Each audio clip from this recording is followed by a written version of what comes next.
जुबैर, तुम अभी तक जाग रहे हो? मैं तो समझी सो गए होगे।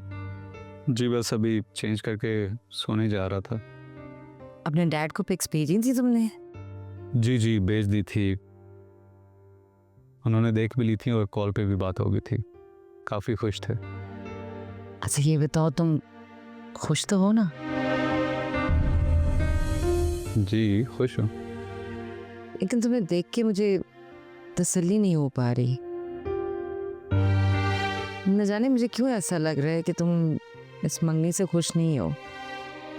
तुमने किसी मजबूरी के तहत रजामंदी दी है। पता नहीं क्यों ऐसा लगता है कि ये रिश्ता तुम्हारी मर्जी के खिलाफ हुआ है। सफदर भाई भी परेशान थे, उन्होंने जिक्र तो नहीं किया, बट मेरे ख्याल से वो भी वही सोच रहे हैं जो मैं सोच रही हूँ।